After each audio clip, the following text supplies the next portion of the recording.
But some of the challenges that I think are twofold. So one is the past comes into play. So again, depending what generation that you come from, there's a lot of generations that were raised in children should be seen and not heard.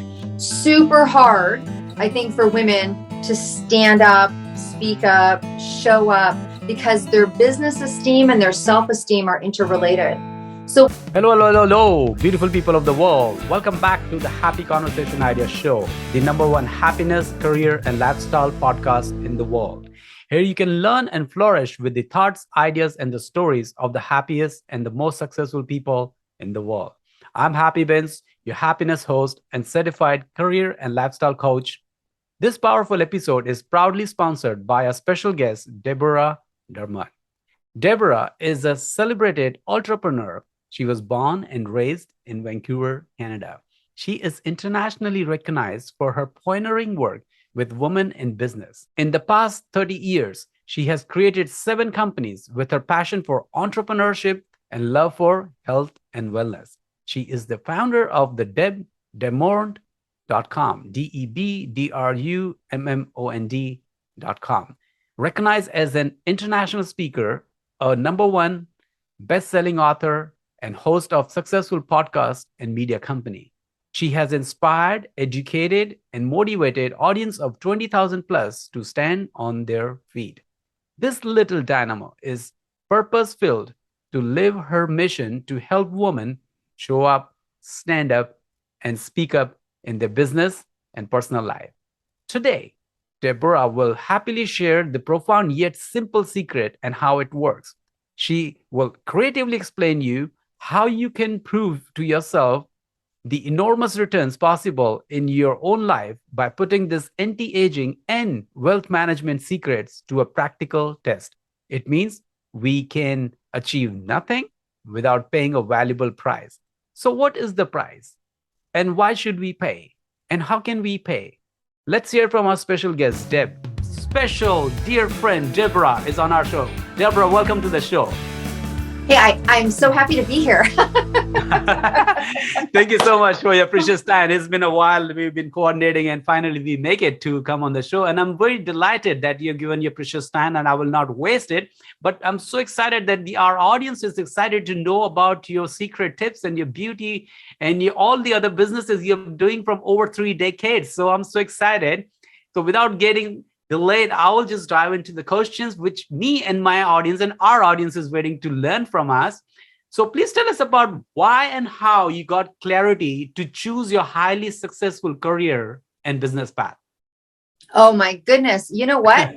It was a magic moment. Like, honestly, it was a magic moment. So I have owned 7 companies and they're all in a very strong, positive minded sector. But I will tell you the moment that I had the epiphany. So I was in the music industry. Yes. Like any good person, you kind of wonder if it's going to be your lifelong journey, but I was in the music industry. And so, I would get home from work at 4 a.m, 5 a.m, 6 a.m, because that's just how it was. Yes. And so, a couple of girlfriends went out after, and, we usually end up sitting with the band and having some chat and having later. And I don't know, 5 o'clock in the morning, we get home. And I literally went into the bathroom to take off my makeup. Yeah. Now, I am talking a number of years ago, because like you said, I've done 30 decades in entrepreneurship, and this was my step in. I had no idea it was coming. I didn't plan it. I didn't think I'd be an entrepreneur one day. Like, none of those things ran through my head. I was really kind of morally living in the moment.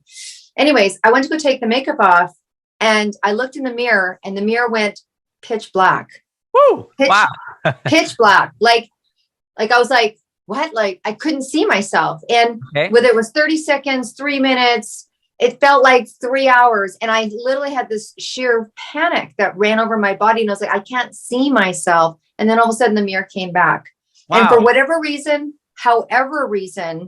I was like, I need to stop doing what I was doing. I literally called in to work the next day. I didn't have another job. I didn't know where I was going to get a paycheck. I was younger. And I'm like, I can't come in. And they're like, oh, have you got the flu or something? And I'm like, no, like, I can't come in. Like, I'm not coming back. And they're like, you're not coming back? Like, and I mean, I'm not even the kind of person to leave someone hanging. I'm like, I'm not coming back. They're like, what? I'm like, I don't know. Like, I had no answer for my behavior other than that propelled me into exploring other ways of living. And then I went down this personal discovery and personal growth journey, and then found a flyer one day in a restaurant that I went to. Took 45 minutes for me to drive there because it was the only sugar-free, gluten-free bakery, Wow. 30 years ago in the city. And I saw a flyer out of the corner of my eye, and I picked up that flyer and called that woman. And 30 years later, here I am. Wow. This is incredible, yet simple, yet profound incident that it happened. Something went blacked out. You were in dark, but you came in a bright new light from the dark tunnel, and you not only achieved your profound success in your business, and you're helping others too. Such an incredible story and a real moment. I'm very delighted. Thanks for sharing that. We didn't know this untold story of Deborah. No, I know. I just came up today. So, lucky you. I love it. Thank you so much for sharing that. Please tell us about, is being a woman entrepreneur is more challenging or rewarding? Both.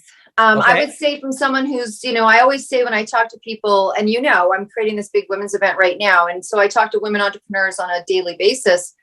I say, look, I've been an entrepreneur for 31 years.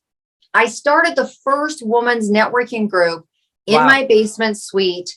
You could bring your kids if you had them, Sunday at 2, because, we all had to take our kids to school. I mean, it sounds archaic, but, and everyone brought $2 to cover the costs for food and for drinks and everything for everybody. And we got together as a small community of these women that wanted to do something, and we didn't quite have the support. There was not one networking group for women in business 31 years ago when I started. So I have to say that it was pioneering, but there was some bruises and some scrapes. I went through the, families going, what? And I also went into holistic services. I mean, you're going to be an entrepreneur. What, you're going to sell aromatherapy? What are you doing? And so, that's great. So there was a lot of barriers to break, for sure. Okay. And I think in terms of rewarding, that's so defined differently. I mean, the reward for me was being able to be, the parent that could go on to the pumpkin patch on Halloween with my kid and come home and work later if I needed to. Like, I didn't have to ask anybody for time off, but I also didn't get maternity leave, and I didn't get sick leave, and I didn't get that. So I think that's kind of what I call a flatline question, where reward equals challenge. Walker. Fantastic. Well explained. And it is very challenging that sometimes we only consider these are challenges one should do or do not, but they are rewarding. But we try sometimes to ignore our rewards, which we get in the daily process of our beginning of our career or business, because it's not visible and we think we are in a dark tunnel. But how you explained is very brilliantly that you emphasize on that is just not only challenging, but rewarding as well too. Thank you so much for sharing that. Now, please tell us about what are the biggest joy you and your clients get from the health aging, anti-aging industry, because you're talking about the holistic. Can you just share about that? What joys you and your clients get that? Oh, you know what? It's the long game. Okay. It's the long game. So look, I'm 58, right? Okay. And I've had, I've had a life. I've had friends from my 20s, my 30s, my 40s, my 50s.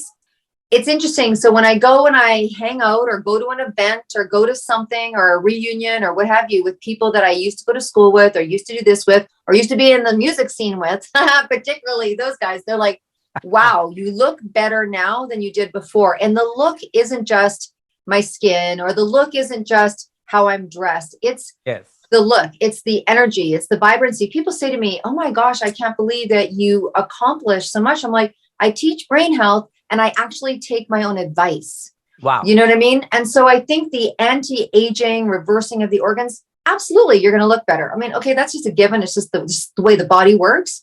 But actually, it's your capacity for life that I think really has been profound for me. I mean, I'm still taking on projects. Right now I'm training to do 8 marathons. I mean, This comes from, in 8 days, who knew?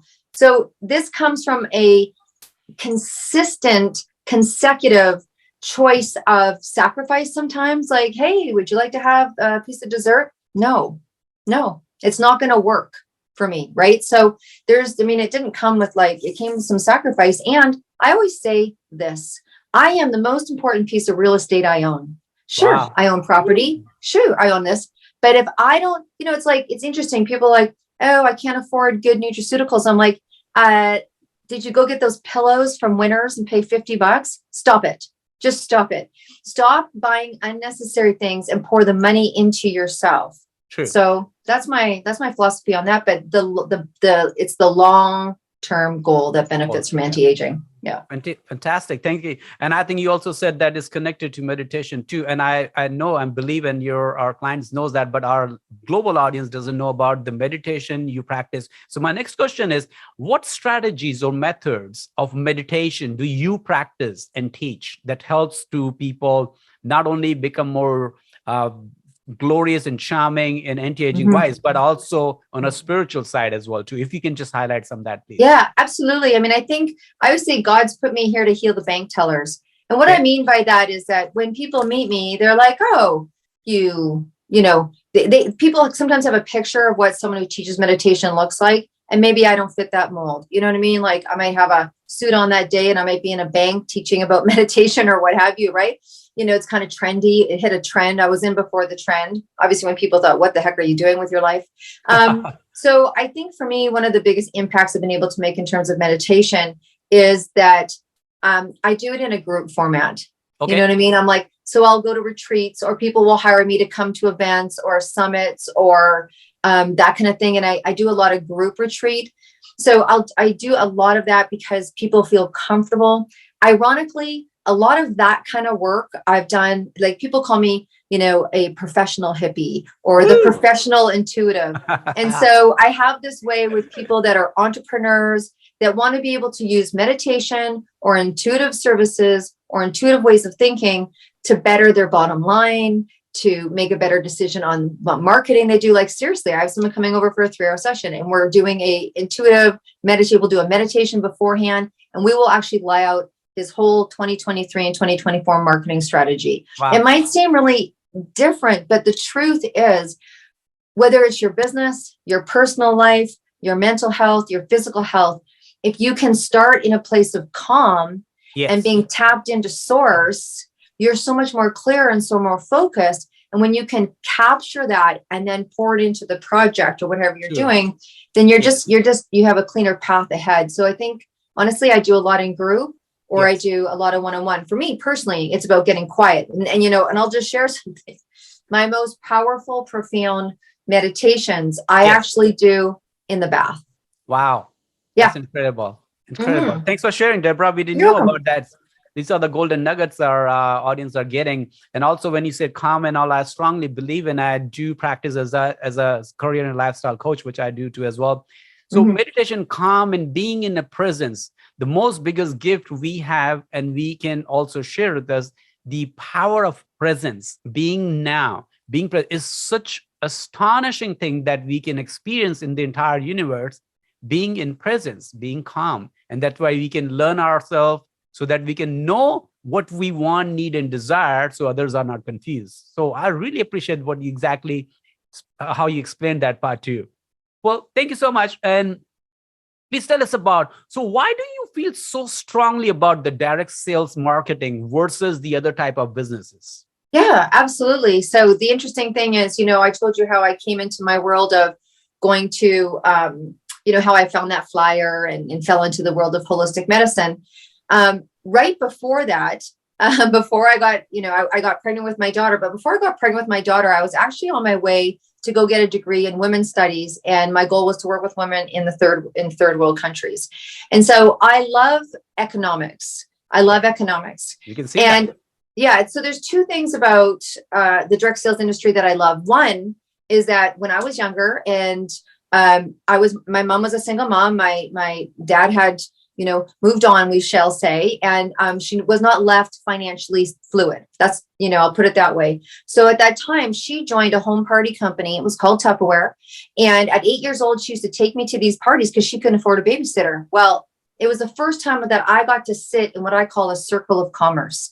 Okay. There was women excited, talking, supporting each other, making purchases that they felt good about knowing they were supporting someone. And it was really interesting. It made an impact on me. And then again, when I was in the music industry, my mother got involved in the industry again. And she was in clothing and t-shirt dresses, and she would just make $1 kajillion off everyone I knew in the clubs. And so I saw this as a positive movement. Didn't really think much about it until I started, until I had the vision to create my own. The three things that I love about it from a product standpoint and quality and integrity and efficacy is that the word of mouth is the most incredible form of marketing. Yes. If you don't have a good product, you better not put it in a direct sales company, because we talk and people talk. And so I know that there's a higher level of play in terms of product. There just has to be, or they won't survive. But the other thing is that the direct sales industry is the most equal opportunity employer in the world. True. It's the most equal opportunity employer. Sometimes having an MBA is not to your asset there. Having drive, having heart, wanting to be a servant leader and helping others. And so when you think about that, I have seen people that have had nothing be able to work and build. Look, this is not fantasy. That part about the industry. You too can sign one person and, fly in a jet. Let's get over that. So no one does that. That's not how it works. So if you're willing and you want to, then you can. Now, the beautiful thing I love about it as well is that it's flexible and pliable. As a woman who was studying women in economics, in North America where we are, there's only 13% of the women in North America that are millionaires. But out of those millionaires, 85% of them are in this industry. Wow. Now, why is that? It is because you can stay home and work.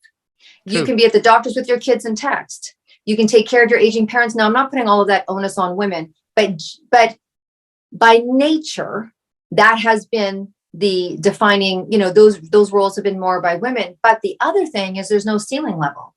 Okay. It's actually an opposite. It's that the people above you will do more to rise you up because they benefit as well. And also people from the bottom are rising you up because it's a win-win situation. Great. So that's why I love it. And that's why I work so hard is having people to understand it is a professional business choice. It's taught now in universities. So, okay. Yeah, I agree that the way you explain it has logic in that too, and practically way that people on the top, they're also not pushing you to stay themselves as a top. They're also pulling you up so that you can also flourish and become financial freedom in the aspect too. Now, when you talk about the finance with women and finance, please tell us about what are the women's biggest challenges with the starting a new business will be that they should monitor or they should acknowledge. Can you shed light on that, please? Yeah, I think as we come into this, as the world has changed in terms of side gig and new economy and all of that kind of stuff, I think it's very blended. It's very blended. So I think that, both genders are coming into the marketplace pretty strong in relationship to numbers. But some of the challenges that I think are twofold. So one is the past comes into play. So again, depending what generation that you come from, there's a lot of generations that were raised in children should be seen and not heard. Super hard, I think, for women to stand up, speak up, show up, because their business esteem and their self-esteem are interrelated. So when I work with people, like I just finished, working with a client, when I work with people, it happens to be a very cool woman. Part of my work is also worth work and value work. And we still don't make the same amount of money. And we're empathetic in how we charge. And, we're the first person to give something for free by nature, because there has been a lot of coaching and building in that arena, right? So just like you are a natural giver, you're more empathic, someone can't afford it, you want to give it to them, particularly if you're in the holistic world. So there's been a lot of, I think you have to, depending again on the generation that you come from. And then there was a thing about earning your wings. That's also interesting from a generational standpoint. I'm doing a big project of 17 to 70-year-old women. Wow. And you have some women coming in. It's the first time I believe, in the world where, we used to have to earn our wings. So when you've been 10 years in the business, 20 years in the business, 30 years in the business, you earned your reputation, but in comes a new influx of younger entrepreneurs. They're getting younger and younger and younger entrepreneurs, and it's being more and more accepted. There's the universities and colleges are having a lower not attendance rate, but registration rate, because people are going into the world of entrepreneurship, and people are like, you go, you, peace, peace. Well, 10 years ago, they weren't doing that. They weren't going, yeah, you go, you, right? So now they're coming in with different skills, right? You've got different media skills, social media skills. And sometimes people that have been in business for a while, where this is a new paradigm, their business esteem starts to drop because they don't know how to capture this. This generation is coming in strong, yet they still don't have the experience that this generation does. And so this is, I believe, the first time I've ever seen a collaborative where this generation desperately needs this generation. I mean, these people know how to shake hands, do business with their word. You know, they understand that. And then this generation coming in where they're really strong on a lot of, AI and VR, and they lack the skills to talk to somebody. I mean, they don't know how to close a deal in front of somebody. They are afraid to stand up on a stage because all they've done has been behind a camera. So it's very interesting. Different generations, different problems. I appreciate that, how you differentiate, and you explained about that, the generation and the problem, and since the time which you started 3 decades ago, and what the differences and transformation has happened in the AI and the new social media now. Can you just share, how do you champion practical creative ideas to produce results? So how do I champion creative ideas to produce results? Yeah. 2 words. Okay. Reverse engineering. I love it. Reverse engineering. And so even those of us, I'm a creative. People are like, oh, you've had lots of businesses. And I'm like, well, just consider me like an artist, a painter, and I paint, a multitude of different styles. So when you have a creative idea, it's explosive and it's sexy and it's fun, and you can get, you can do a brain blast and you can write down all the ideas, and it's a really big creative flow. I tell people to stay in the flow and write. Get a whiteboard, write all your ideas down. Oh my gosh, and I can call this person and I can do that. And I'm like, and don't take any activity yet. Just write it down. Get it down. Get it in a format. I mean, I don't want to squander someone at that time and say we should do a business plan. I'm like, just let it flow. Then we need to add a little bit of what I call linear, or Shakti Shiva, or whatever it is, yin yang. And then I'm going to go, okay, this is phenomenal. And now let's take it and let's engineer it. Let's take a look at this. And I usually start with the end goal. Okay. So I might do a 5-year end goal. And then I go, okay, so now our first year to that 5-year, what's our goal there? And then we start to reverse engineer it. And then we implement activity. And then we implement needs. And it's almost like a strategic business plan without going and doing the research and what have you, just so that there's a relationship between all this creative flow and there's some kind of plan. So linearly, and then it's like, now let's make a decision. Now, you can do this in a couple hours. Now, you know what it's going to take. Are you still excited? Does this still work for you? Yes. Okay. Then let's just go deeper. And can you fund it? Can you not? And then that's a whole different ballgame. But reverse engineer.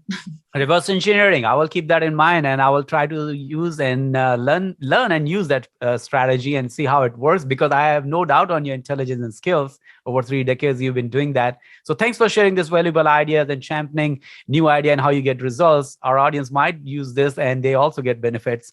So please tell us about your book, which you have written. So let us learn about that book. I'm very fascinated about learning books and reading books. So please share about some ideas. How did you got inspired with writing that book and came with the idea, and how much audience is getting benefit out of it, please? Okay. Well, there's a number of books that I've taken to market. So you know what, I'm going to, and there's another big book that we're working on right now, and we know what's going to happen there. And because we're so I tend to work, my books tend to be collaboratives. Okay. So I pool people together that are in a certain sector. So if someone is listening and they're like, wow, I'd love to do a book together, my fellow colleagues that are accountants or that are artists or that have something in common, we all experienced this, then I bring it together, and I bring it together almost like a movement. So the last book that I had took to market last July, right? Yes. And it was actually ironically in the direct sales industry, right? Yes. 22 women entrepreneurs and history making couples. And so what we do is when you collaborate, the whole idea around that book, every book has its own mission. I've got one I'm working on right now with 262 women. Yes. Oh, Lord have mercy. Okay. So the 22, right? The 22. So the mission of that book was collectively was to share your stories. Yes. To tell your story. You had to be a 6-figure income earner and 5 years in the industry, because you're going to tell your stories and you're going to tell people how you got successful. And so you have to have had, a couple of butt kickings in there. And so So as they told their story, it was a relatable plethora. Now, it might have been in the direct sales industry, but anyone can read it. Any entrepreneur can read it because you will relate to those stories. There's True. men in there, there's women in there, there's couples in there. And so there's short stories, 5 or 6 pages of kind of triumph, but success techniques. Look, I made it by doing this. And so Yes. it raises the bar of the profession. I just got my numbers back. I mean, we're super excited. We were #1 in Amazon for a month, and we've made 141 million impressions in business journals with this book. Congratulations. Because I believe, thank you. Yeah, it takes a little while work to do that. So I think the success of the book has been that we all got on the same page. Nice. There's a nice pun for you. All on the same page on the mission of the book and being able to spread and share it out. Now, here's the thing. When you get into a book, it's the continual usage of that book. Yes. Right. So people produce books and then they're like, I got 50 of them in my closet. And I'm like, why would you do that? So I say that your book is your biggest business card. If you're in business, whether it's a side gig or whatever it is, it's your biggest business card. And you should be giving it away as much as your business card because it tells people something about you. Yeah. Fantastic. I appreciate that. And we are eager. So we will be pointing on all the direction and links below this show. So our audience can happily purchase and book that. And you can send some autographs to them. That's what I do with my book too as well. Well, thanks for sharing, Deborah. This is wonderful. Now, quickly tell us about how to recognize opportunities when you are young. When someone is young, how to recognize opportunity? Okay. Well, I mean, how to recognize an opportunity when you're young? Yeah. I mean, yes. Okay. The world is a very abundant place. It's a very abundant place. And I think that there is opportunity everywhere. Yeah. I think it comes with the decision to keep whether you want to keep third eye or keep your intuitive eye or keep your ears open to seeing what you see and register that information as data. Is there someone that you love that is doing something that you're following? Watch and see what they're doing. If you want to create an opportunity, listen to where people are frustrated. Yes. Listen to where people are frustrated. When I was making everyone's like, you should do a group coaching. When I was listening to people, I'm like, what am I going to do? I could teach reverse engineering. I could teach it. What am I going to do? And I'm like, there's a lot of people frustrated in the network marketing industry.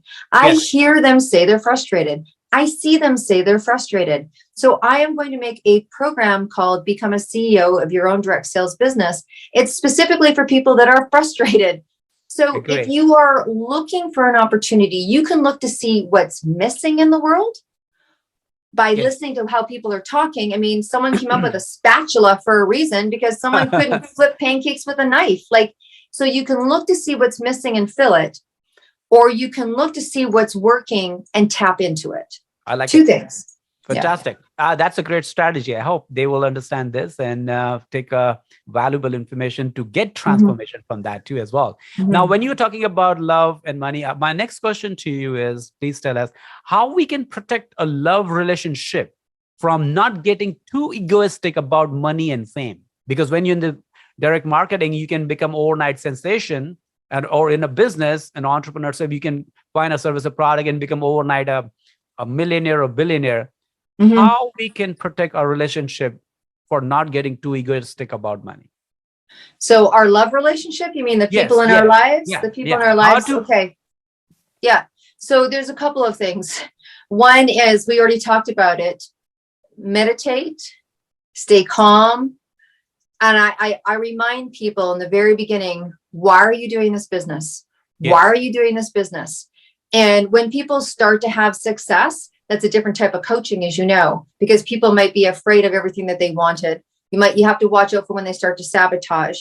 But if they start to get inflated, is the word that I use. If they start to get inflated and lose oneself, they have to find ways to stay in their body and stay with self. That's where I believe a coach is really important, because a coach can see things that you're doing that you can't see. And I'll tell you, it's very important to give your coach the permission, once you have a rapport, not from the first get-go, to be able to call you out, like, hey, yo, dude, there was a time when you couldn't. And so watch your verbiage. If you hear yourself becoming irritated with the new, Yes. Irritated with people that are new. Sure. Lack of tolerance, lack of patience. Yes. Go on a vacation, remember who you are, remember your roots, listen to some country music, whatever your music was that took you back to a childhood. Write your story, remember your story. I think it's important. A lot of people, honestly, when they write their own business story, they remember. Now, the beautiful thing about direct sales is that you are constantly remembering your newness because you have new people coming into your organization that have that glow or that fear or that what have you. So you're doing a lot of remembrance. But the other thing is in your love relationship, having grounded activities and having that person remind you like, yo, and staying humble. Like people say, as much as they wouldn't call me quiet as a person, people will say, Deb's quietly professional. I'm like, I'm just stay grounded, right? Stay grounded. I appreciate that, Deborah, how you projected that when you inflating by wealth wise, by monetary gain wise, tangible wise, one should not forget about the intangible, the value in your relationship is where you started, why you started, and how you grew up. And all of a sudden, when you're making money, one should not take advantage of each other partnership that now I'm big, you are not earning, I'm earning the one, I'm the breadwinner. Well, when you started, you both were nothing or you both were everything. But being humble, I love that word in the dictionary, which is humble, with integrity and courtesy. Any relationship can go beyond the imagination. I believe in courtesy and integrity a lot, as you said, humble. So thanks for sharing that valuable information. It can transform the people's life, no doubt. Deborah, now, thanks for sharing this first segment. Let's jump to our second segment, this round called Make the World Happy Round. Are you ready? Round. I'm so ready. So ready. Let's do it. Short and sweet answers, rapid fire. All right. What does happiness means to you?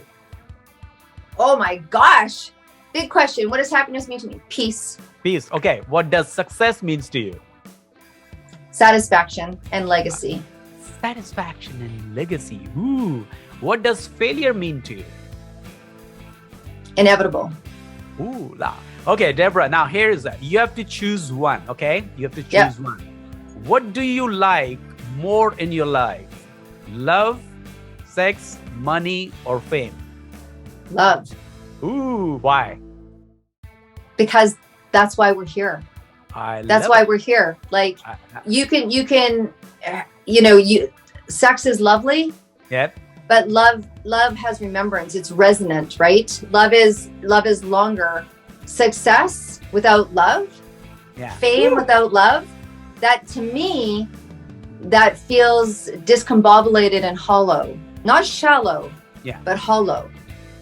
So astonishing. I love that. I really admire the way you put it at that. And I'm going to listen this again and again because very enlightening and very blissful. Thanks for sharing that. Okay, next, jump on. Do you believe in working harder, smarter, or faster? Or anything else you like? I can only talk from my own experience. And I got to where I was got to by working harder. Okay. I think it's only with maturity that you turn that harder into smarter. I agree. That's a very profound and very practical yet divine answer. I strongly agree. Here's a salute to you. Thank you. Deborah, next. Okay. What is the most powerful? A thought, idea, or story? Or all three? Sorry, a part? Like a thought. Thoughts. Okay. So what's more powerful? A thought? Idea, or story? Well, it's the thought. Okay, all right. That comes first. That's what my show theme is. Thoughts, ideas, and story of the happiest people. That's where all the biggest successful conceives and begin and germinate in the soil of our mind. I love it. Thank you. Absolutely. And that's what we have to work on, right? That's why we listen to shows like this, because if your thoughts aren't aligned with your, how you want that story to end, you got some work to do. Fantastic. Okay, Deborah, you are the queen and you're a genius in your career and business partner. This question is 3 things which helps to start a new career. 3 things that helps to start a new career. A long-term determination, willing to not give up. associating and having access to experts. Okay, fantastic. And the truth is you may not have much in the beginning, but whatever extra money that you have, pouring it into, I'm telling you right now, in my first business, me and my daughter's father, we ate a lot of rice and a lot of peas. Fantastic. I mean, we just didn't have money for both. Okay, I agree. And I think that's a very valuable information you're going to start a new career. Now tell us 3 things which makes a pleasing personality. Oh, makes a pleasing personality. You have pleasing personality. That's where you yes. are. Someone, if you are able to get yourself to a place where you can adapt to the person sitting across the table, then that, I believe, is a winning personality. Because whether you're sitting across the table from a king or a movie star or, you know, a 5th grader or whoever, it's you adapt to the environment and don't expect it to be the other way around. Okay, fantastic. Now, we all are psychic in the way in the universe. We see things, believe in imagination. According to you, quickly, if you can tell, what is the prediction of 2024 next year? Oh, well, I do economic, you know, I mean, I go straight to my go-to, which is kind of economic, you know, premonitions and what have you. So here's what I think what's going to happen for 2024. I feel that people are going to be less burdened. And when I say burden, what I mean is that I believe that we're all coming out of something and we're realigning. This 2023 is an incredible abundant time where people are still a little scrambling. There's panic energetically in the air, and there's changes that are making impression upon us. And so I think 2024, we're going to come back into a place of alignment. And those people that have taken on 3 jobs are probably going to really have one strong funneled job. There'll be less confusion. And I think there will be the collaboration and cooperation movement will be established. It will be a new way of thinking. So when new entrepreneurs come up, they won't think about separateness. They'll be thinking of oneness. But 2024, I think we'll have a sense of people will understand their new, who they are now in this new time. Fantastic. I admire that. Who they are in a new time. The new time, not the old time. New time. Yeah. I love it. Yeah. Thanks for sharing. I'm so delighted. Okay, tell us, who inspires you to be the happiest person you are today? Janis Joplin. Oh. Janis Joplin. Okay. Sandeep, thanks for sharing. Janis Joplin. Yeah. Lovely. Okay. How do you know someone is broke? How do I know that someone is broke? How do broke I know with financial, especially in the department of finance. Yeah. How do I know that someone is financially broke? That's a very interesting question. You kind of got me aghast with that. I think the only thing that comes to me is that when they tell me. Okay. I mean, when they tell me, because I don't think you can gauge. Yeah, I think when they tell me. Okay. So now the second question is opposite to that. How do you know someone is wealthy, according to you? According to me, I think they have an ease and flow around when I'm talking to them about costs or when I'm talking to them about projects. You don't feel that resistance. Okay. You have a conversation more about, is it value to value? Do they see the value? And they have a different way of questioning and understanding. Where when someone is broke, we're not able to pay what it is that you're charging or what have you. It's the number one question they go to. When someone's like, you can tell them everything, but they're like, how much does it cost? They might even ask you how much it costs before you even get out the value to them. But someone who has containment around finance will make the decision based on value, not cost. What a great example of the broke and the rich, the quality of wealthy and happy people life. I like that. So you already answered my next question. I will not ask you that, but let's go to something related to you, which all women will love. Now, this is the one thing. Please tell us, Deborah, never say that specific word or a sentence when a woman is angry. When a woman is angry, never... Gosh, I would say don't ask her to repeat herself. Okay, all right. This is one of the Don't ask her to repeat herself. Just let it go. I would say don't interrupt. Don't interrupt. Don't ask a question. And sure and heck, don't ask her to repeat herself. Yeah. My men audience there, please do not take it personally, but this is how it is. She said, never interrupt a woman when she's angry. Okay? No, let her do her thing. Let her go. Let her do her things. Yeah. Fantastic. Okay, Deborah, tell us, what is the best money advice you have ever received?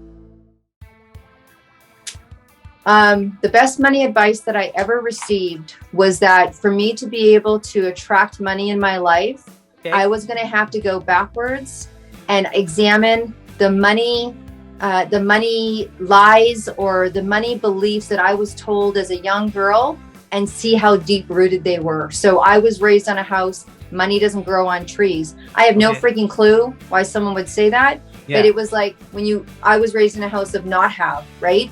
Yeah. So it took me a lot to rewire and get my, my mother's voice particularly out of my head. True. And reach further, just go beyond. Yeah. Great. So same with me. My dad used to tell me always like, my dad never gave me. Why would I give you? I said, well, Dad, you didn't ask several other different time in a different mood and different season. You would have asked only once and you stick to that dialogue. My dad didn't ever give me. Why would I give you, Happy? I said, well, you would have asked second time or third time. And what is my fault if your dad didn't give you? You are capable of giving me, so you should give me. I know. I like that. So every home, every family have the saying and logo, and I like that. So thanks for sharing that.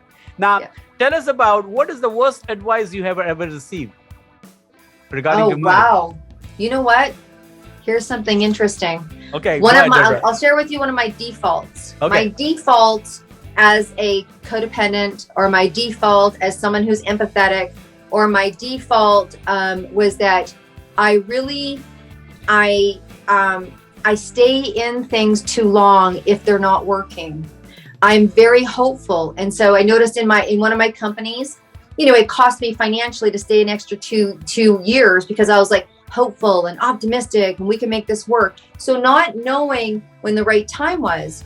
Now, so staying in relationship with other people, partnerships, or businesses after the obvious is obvious. Okay. Because you're supposed to stay in there and you're supposed to hang in until you're dying, and so I think somewhere I picked that up, that it was better to stay. And I think also coming from a family where, I experienced, I had, my mom had a couple of divorces, and then I saw how unhappy she was. I was like, well, maybe it's just better to stay. And so I think that overlaid into I stay too long in situations. I used to. I don't anymore. I understand what red flags are, even in business. I ended a collaboration within months, even though it cost me money. And I was like, whoo. Some people would have thought, well, that was an awful experience. I'm like, it could have been worse. So true. I agree with that. Sometimes my assistants will tell me, sir, why did you do not do that business with that person? He cheated you. I said, why you were saying thanks to him? I said, you know what?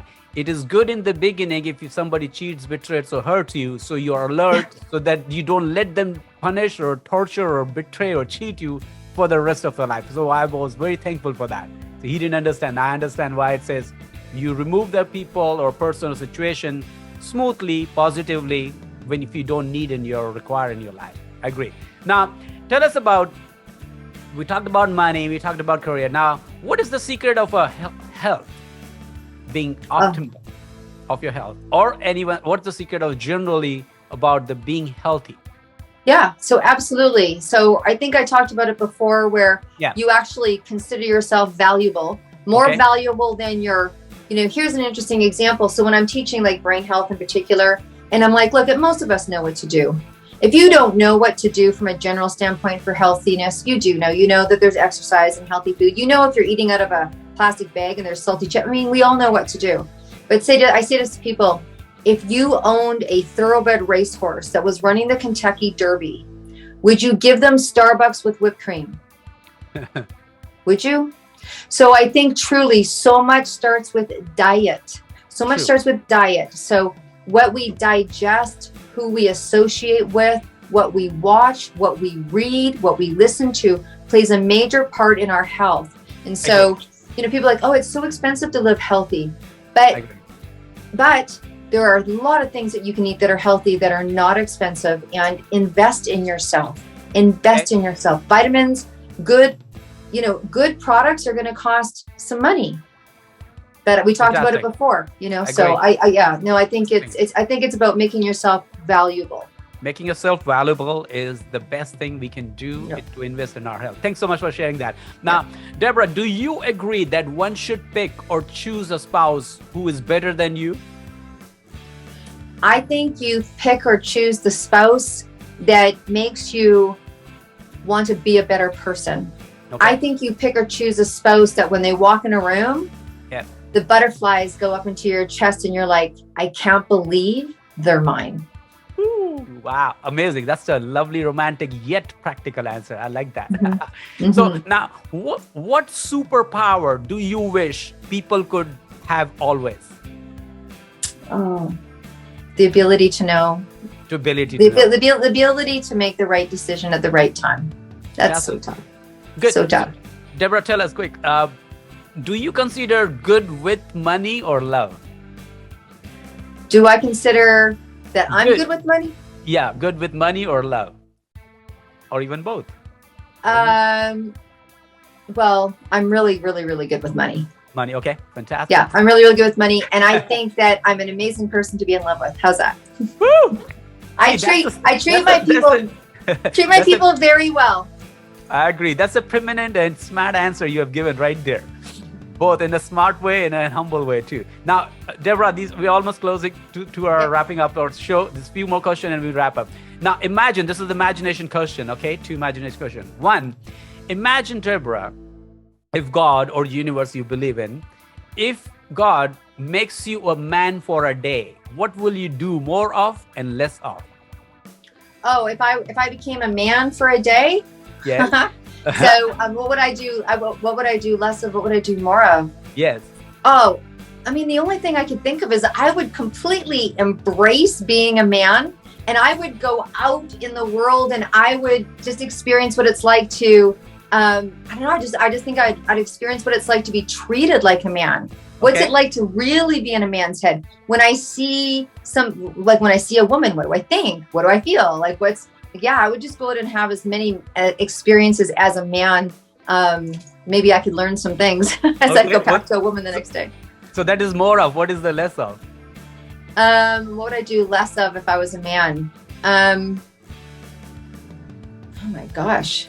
You know what? I don't say that I see women and women the same thing, but I think I'd be stereotypical if I said an answer of I do less in sports. I don't know. I don't have an answer. No it's answer. Okay, no worries. So fast, no answer.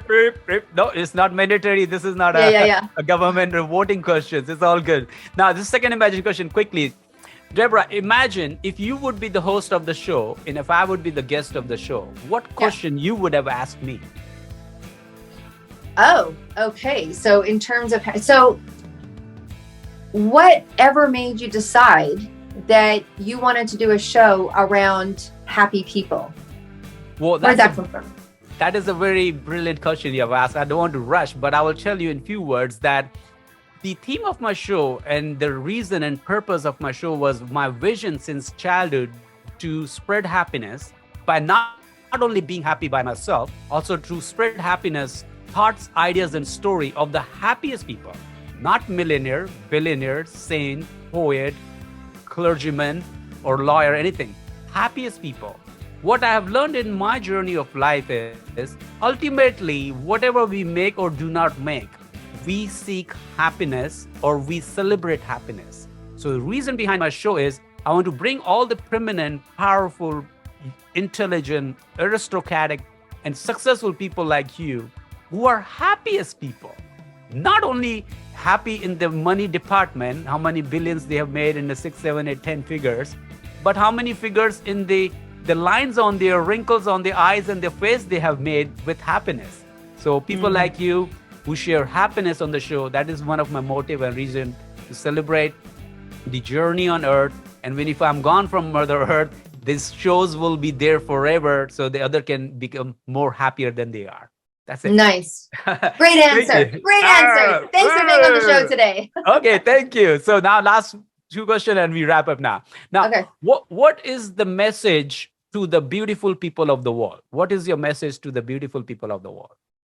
You know what? There's so much beauty in just being yourself. Okay. I mean, you have to love you. So get okay with you and get okay bettering you. I personally believe people are like, how do you do what you do? I've gone from not having to having, and I'm not talking about money yet. Sure. Of course, I've gone from not having to having. But what I've gone from is being a young, insecure, not sure about myself, comparing myself to others, thinking I'm not this, I'm not skinny enough, I'm not big enough.